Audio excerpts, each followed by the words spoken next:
अस्सलामुअलैकुम, कैसे हैं भाई आप लोग? सब खैरियत से हैं? ठीक-ठाक है यार। बहुत-बहुत माज़रत आप लोग से, इसलिए क्योंकि मतलब मैं बिल्कुल रेगुलर वीडियोज़ डाल नहीं पा रहा हूँ और जब से वापस आया हूँ पाकिस्तान तो बस कुछ चीज़ें निपटानी थी, after you return home after 3 months तो काफ़ी चीज़ें होती हैं जो कि आपको पहले सेटल करनी पड़ती है।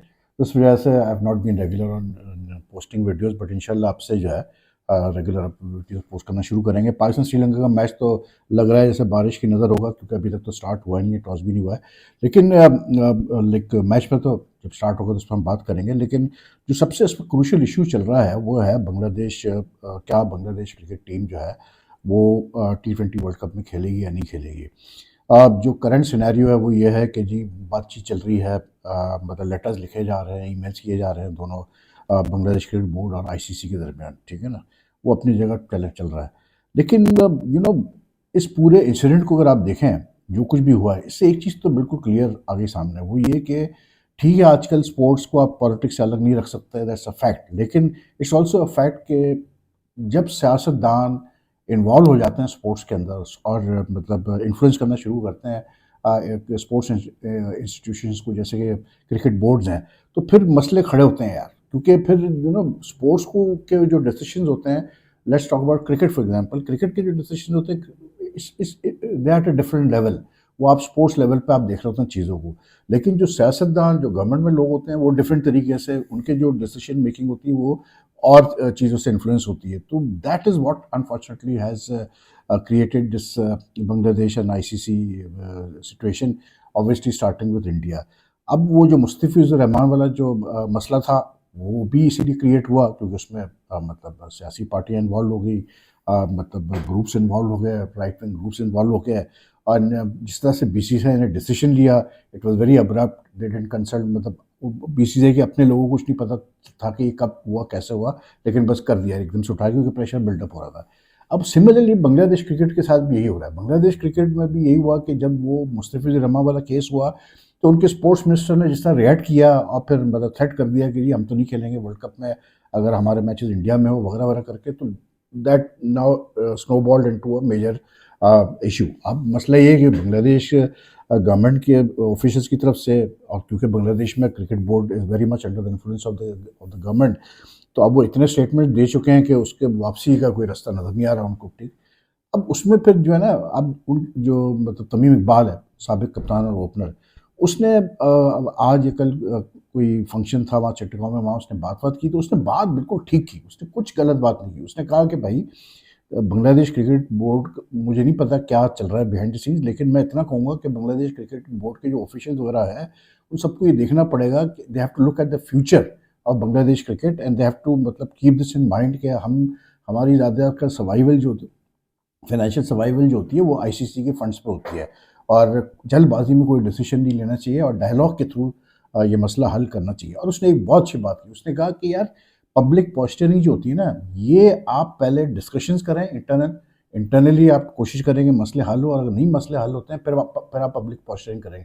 लेकिन पहले से जब आप पब्लिक पॉस्चरिंग करते हैं without even discussing things properly, तो फिर वो मसले खड़े हो जाते हैं। अब क्या हुआ जी, उसने ये बोला तो बुरा लगा जी, बांग्लादेश के कुछ मतलब क्रिकेट बोर्ड के ऑफिस, कोई नजमुल हसन है डायरेक्टर, उसने तमीम को इंडियन एजेंट बोल दिया ना, दिस इज एक्सट्रीम यार। आप मतलब एक फॉर्मर कप्तान को इंडियन एजेंट कैसे बोल सकते हैं? फिर दूसरा ये वही वही ये पाकिस्तान में भी यही मसला, आप कुछ भी ऐसी बात करें जो लोगों को पसंद नहीं आए, तो वो आप इंडियन एजेंट हो जाते हैं। वही हाल इंडिया में है कि आप कोई बात कर लें पाकिस्तान के बारे में, कोई बात करेगा, वो पसंद नहीं आएगा लोगों को, वो पाकिस्तानी एजेंट हो जाता है। तो ये अजीब ही एक तीनों मुल्कों का ये सिलसिला है।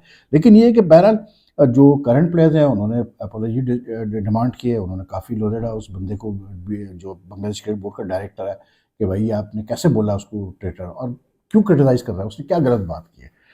अब सुनने में ये आ रहा है कि जी एक सेकंड लेटर गया है और जिसमें वो पर इंडिविजुअल जो है बांग्लादेश क्रिकेट बोर्ड वालों ने कहा है, एक तो ये कि पर इंडिविजुअल इंक्लूडिंग सपोर्ट स्टाफ की पर्सनल सिक्योरिटी गारंटी चाहिए। फिर दूसरा उन्होंने ये भी कहा है कि भाई बेहतर ये है कि आप हमारे मैचेस श्रीलंका शिफ्ट करते हैं, क्योंकि we are not comfortable playing in India, sending the team to India.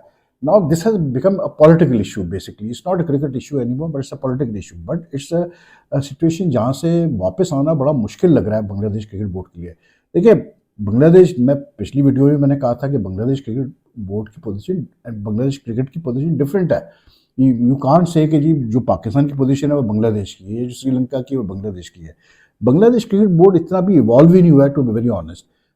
Pakistan की अपनी एक स्टैंडिंग है, और फिर प्लस ये कि पाकिस्तान शोड कि पाकिस्तान क्रिकेट बोर्ड ने, अगर आप एक क्रिकेट बोर्ड 2007 से लेके अब तक, या 2012 से लगा लो, 2012 से लेके अब तक 13 साल, मतलब तकरीबन 13-14 साल हो गए, अगर वो सर्वाइव कर रहा है, सर्वाइव भी क्या मतलब अच्छा कर रहा है, without playing a single bilateral series, without being given a, I would say, without being given a single bilateral series by India, तो इट्स अ स्ट्रॉन्ग बोर्ड यार, इट्स अ स्टेबल बोर्ड, वो मैनेज कर सकता है। वही board 10 साल तक कोई इंटरनेशनल क्रिकेट होस्ट नहीं कर पा रहा है, नहीं होस्ट कर पाया एट होम, फिर भी उसने सर्वाइव किया। Pakistan cricket board was the only cricket board which carried on PSL matches in Covid times, ठीक है ना। तो पाकिस्तान की बिल्कुल सिचुएशन डिफरेंट है। अब पाकिस्तान और इंडिया की जो मैचेस की जो मतलब इम्पोर्टेंस है, सबको पता है कितनी इंपॉर्टेंस है उसकी, मतलब in world cricket for the ICC, for the member cricket boards की, वही मैचेस के जहाँ की वजह से ब्रॉडकास्टर पैसा देते हैं आईसीसी को। तो आई डोंट नो यार, लेकिन Bangladesh cricket board has got itself into a mess, I will be honest. मुझे तो यही असेसमेंट है कि खेलेंगे, जाहिर बात है खेलना पड़ेगा, वो ये फेस सेविंग के लिए कि जी फला करो और सिक्योरिटी दो और ये करो, इसी तरह करके कुछ मसले का हल निकाला है। इसलिए क्योंकि अभी आप चेंज कर, बांग्लादेश के लिए तो कम से कम आई नो आईसीसी नहीं चेंज करेगा अपना शेड्यूल, लेट्स बी ऑनेस्ट, ये भूल जाए आप, ये होने वाला है। तो और पाकिस्तान का भी जो इशू था, वो इंडिया पाकिस्तान का जो इशू चलता है जो हाइब्रिड मॉडल का, वो भी कोई लास्ट मोमेंट पर डिसीजन नहीं हुआ है, वो भी पहले डिसीजन हो जाता है। ऐसा नहीं है कि कोई एकदम लास्ट मोमेंट पे जैसे बांग्लादेश अब चाह रहा है। तो बांग्लादेश आई थिंक थोड़ा सा, the cricket officials need to back down a bit, and I think behind the scenes तो ऑलरेडी बैक डाउन हो चुके हैं, लेकिन अब उनको फेस सेविंग करनी, जैसे मैंने कहा, तो वो फेस सेविंग के चक्करों में पड़ा है कि किसी तरह से जो है हमारी बचत हो जाए। और यहाँ पर कल पीएसएल के ऑक्शन हुआ, and it came as a big surprise to me honestly speaking, कि मतलब मैं नहीं एक्सपेक्ट कर रहा था कि इतने पैसों पे मतलब दो नई टीमें पीएसएल में बिकेंगी। हैदराबाद की टीम 175 करोड़ में गई, सियालकोट की टीम 185 करोड़ में गई। जो यूएस बेस्ड ग्रुप है, उन्होंने हैदराबाद का एक मतलब आई थिंक क्या कहते हैं एफकेएस ग्रुप करके है, led by some Fawad Sarwar, इसका नाम मैंने सुना है अमेरिका में, मुझे किसी ने बताया था इसका नाम, एंड बहरहाल I don't want to go more into that, लेकिन ये कि मतलब दे गॉट हैदराबाद। इसका जो बेस प्राइस थी शायद 100 करोड़ से स्टार्ट की थी, और ये जीते 175 करोड़ रुपए, ठीक है। अब जो एक टीम थी उसका बेस प्राइस ही 170 पे स्टार्ट हुआ, और वो फिर ये क्या कहते हैं ओजेड ग्रुप है कोई रियल एस्टेट वालों का, लेड बाय मिस्टर हमजा मजीद, इन्होंने 8वीं टीम उठा ली 1 करोड़ 80 लाख। अब बहुत अच्छी बात है जी, पाकिस्तान क्रिकेट के लिए तो बहुत अच्छी बात है कि इतने अच्छे पैसों में टीम उठी है, and everyone is happy and they should be happy. But to me, I will be honest, मतलब the metrics don't, I mean don't seem to work out in the PSL, इसलिए क्योंकि इतना वाइड गैप है। जो existing 3 टीमें हैं, 6 टीमें हैं जो ऑलरेडी खेल रही है पीएसएल, उनकी मतलब ये फ्रेंचाइज फीस है, याद रखिएगा, ये जो 175 करोड़ लिया है, 185 करोड़ में जो ली है, ये सालाना देना है इन लोगों ने पीसीबी को, ठीक है। अब जो पहले से एग्जिस्टिंग टीमें हैं, उसका जो वो था Multan Sultan was the most expensive team after valuation, उसकी फिगर्स तो आज तक पीसीबी ने रिलीज किए नहीं है, तो वो चलता रहता है। लेकिन I know is their last valuation after मतलब वैल्यूएशन के बाद मुल्तान सुल्तान की जो एनुअल फीस लगाई गई थी, वो गई थी तकरीबन कोई 85 टू 90 करोड़, ठीक। अब उसको अगर आप देखें, बाकी तो टीमों छोड़ दें, वो तो वैसे ही कम है, तो उसको अगर आप देखें आज जिन प्राइस में टीम ली गई है, मैट्रिक्स डोंट वर्क आउट यार। मतलब आप अगर 175 करोड़ हर साल देंगे, अच्छा इसमें यह है कि पीसीबी ने गारंटी किया है कि हम नई टीमों को कि हम $4 मिलियन आपको देंगे, गारंटीड आपको हर साल मिलेंगे from the central pool, okay. मतलब $4 मिलियन, अब $4 मिलियन अगर आप मिनिमम भी लगाते हैं, तो वो तकरीबन बन जाते हैं आपके, आई थिंक अगर आप हाईएस्ट रेट पे भी लगाए जो डॉलर कन्वर्शन रेट है, तो वो तकरीबन आपके बन जाएंगे मतलब 104 या 105 करोड़ बन जाएंगे, ठीक है। अब 104-105 करोड़ चले आपको मिल जाएंगे वापस। Don't forget that the franchises also have to take care of all the expenses themselves, उनकी ट्रैवलिंग, उनकी होटलिंग, प्लेयर्स को जो लेते हैं, ये सारे पैसे सेंट्रल पूल से पीसीबी काटता है टीमों के, और इस पे तकरीबन कोई 40-50 करोड़ खर्चा होता है।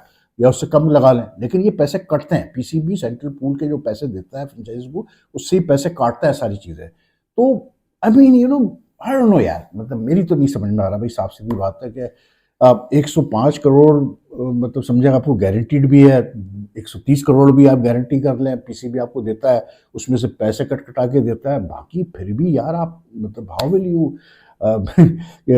Fulfil the shortfall. लेकिन बहरहाल I am not a businessman, I am not a economics man, तो मुझे नहीं पता भाई। लेकिन as a layman the matrix just seem to don't click with me. लेकिन अब पता चलेगा आगे करके, for the time being it's a big win for the PCB, for Salman Naseer the CEO of PSL, क्योंकि इतने पैसों में अगर दो नई टीमें आपने बेची है तो it's a big achievement, let's be honest. मतलब कोई भी नहीं एक्सपेक्ट, क्योंकि असेसमेंट ये था कि स्टार्ट करेंगे 80-90 करोड़ से, बेस प्राइस स्टार्ट करेंगे, लेकिन इन्होंने तो स्टार्ट ही पहले टीम का 1 करोड़ 100 करोड़ पे किया था। लेकिन गुड लक टू देम यार।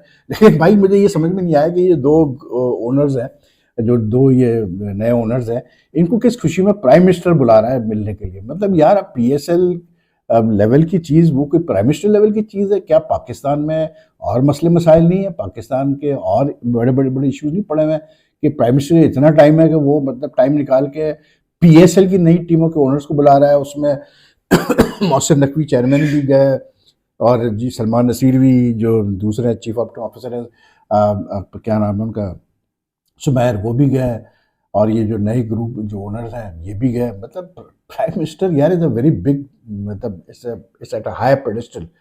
स्पोर्ट्स मिनिस्टर मिल रहा था फिर भी मैं समझता, यहाँ प्राइम मिनिस्टर मिल रहे हैं, आई डोंट नो यार। पाकिस्तान में लगता है प्राइम मिनिस्टर का इतना ज़्यादा शायद या तो फ्री होंगे वो भाई, तो इन्होंने टाइम दे दिया, वरना कहीं और होता नहीं ऐसे यार।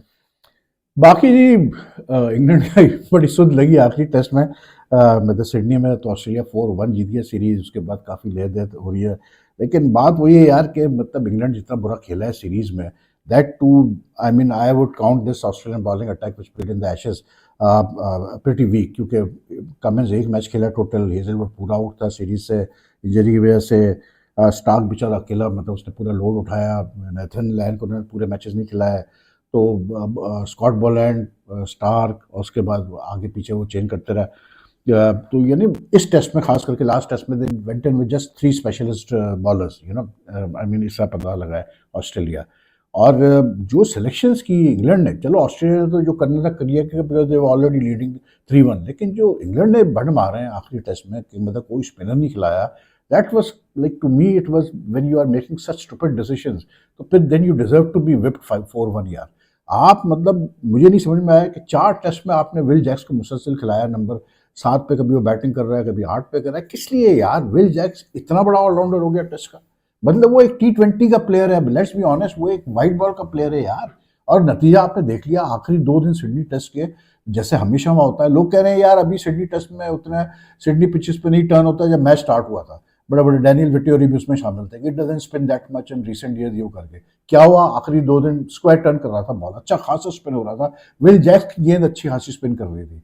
तो ऑस्ट्रेलिया की तरफ से उसने ब्यू वेस्टर ने मीडियम पेस से वो ऑफ स्पिन पे, मतलब स्पिन पे आ गया, और स्पिन पे उसने 3 विकेटें ले ली भाई, ठीक है। तो आप सोचिए कि पिच में स्पिन था ना, तो what sort of selection was England making यार? ऑस्ट्रेलिया तो because they were already that one the series, तो वो तो बर्न मारने का भी उनको कोई फर्क पड़ना नहीं था, लेकिन इंग्लैंड को तो चांस था 3-2 करने का, and they mucked it up again badly. Then the batting again was like, पहले इनिंग्स में आप देखें यार, जब आपको इतने सा स्टार्ट मिला हुआ है, आपने मतलब 400 भी नहीं कर पाया, आप फोल्ड अप हो गए आप।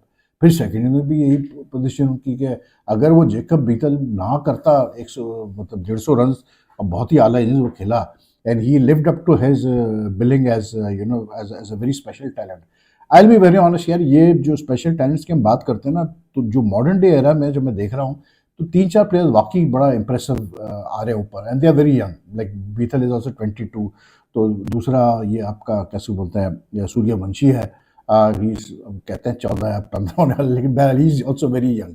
उसने जिस तरह से अपनी सेंचुरी की है, मतलब जिस प्रोफेशनसी से वो रन्स कर रहा है, और जिस अंदाज से वो रन्स करता है भी, उसने 100 बिनोनी में उसने कोई वनडे सीरीज हो रही है अंडर 19 की, साउथ अफ्रीका और इंडिया की, उसमें उसने 100 किए हैं और तेज़ी से किए। फिर हमारा ये जो समीर मिनास लड़का है, I watched him batting, the guy has class यार, there is no two ways about it. And I mean उसके अभी वो सिर्फ अंडर 19 पे कर रहा है रन, लेकिन अगर आप उसके देखें जो उसकी हंगर है रन्स की, मतलब वो कोई पिछले 10 जो मैच खेला है वो पाकिस्तान अंडर 19 से, Only once he has got out for a duck, and apart from that, he has scored nearly 131 runs. Sorry, 831 runs, जिसमें उसके 400 हैं.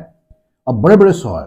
मतलब उसने एशिया कप में 200 किए और अब जो ट्राई सीरीज हुई उसमें उसने 200 किए. And the guy is special, there is no two ways about it, अगर उसको सही हैंडल किया गया. तो ये वर्ल्ड क्रिकेट में आ रहे हैं कुछ youngsters who are really good, who are special, who will you look forward to see how they wells. खास करके ये समीर और इसको मैं देखता हूँ, सूर्यवंशी को. तो ये दोनों स्पेशल टैलेंट है. मुझे पता लोग कहेंगे यार समीर मिनस तो अभी अंडर 19 खेला, आप उसको कंपेयर कर रहे हैं सूर्यवंशी से. मैं कंपेयर नहीं कर रहा, I am just talking about the young talent that needs to be watched out. एंड पाकिस्तान की तरफ से अगर आप देखें तो आई वुड डेफिनेटली से अली रजा हो गया, समीर मिनास हो गया, इमाद सदाकत हो गया, ये 2-3 प्लेयर्स हैं talent which need to be watched out. Vijay Hazare trophy हो रही है इस वक्त इंडिया में. इसमें जिस तरह से रन बन रहे हैं, मतलब कमाल है यार. I don't know whether pitches का मसला है क्या है, या बैटिंग ही इतना, मतलब अप्रोच ही चेंज हो चुकी है, इंडियन बैट्समैनों की कॉन्फिडेंस इतना आ गया है. लेकिन यार जैसे देवदत्त पड्डीकल 5 मैचेस में 400, फिर छठे मैच में 90. सरफराज खान ने अभी जो है मतलब 15 गेंदों पे हाफ सेंचुरी मार दी उठा के मुंबई के लिए की तरफ से अगेंस्ट पंजाब. अच्छा उसने सूता खूब है भाई. उसको क्या कहते हैं अपना अभिषेक शर्मा को, उसने एक ओवर में 3 छक्के 3 चौके में पड़ा था. अगले ओवर में वो जो हरप्रीत बरार है जो कि अच्छा लेफ्ट आर्म स्पिनर है, उसको 19 रन मार दिए. और फिर भी गौतम गंभीर साहब को जो है ना प्लेयर नहीं नजर आया कि कौन अच्छा स्पिन खेल सकता है इंडिया में. Anyway, but he is doing well, Sarfaraz doing well, तो he got a century also. तो he is keeping on reminding the selectors कि भाई I am not going anywhere. तो एनीवे, अभी के लिए इतना ही है. अगर आपको वीडियो पसंद है तो लाइक एंड शेयर कीजिएगा, और फिर आगे भी मैं वीडियोस करता हूँ. देखते हैं मैच का क्या होता है, पाकिस्तान श्रीलंका होता है तो फिर इसका फिर बात में करेंगे. But for now that's all. Take care. अल्लाह हाफिज़.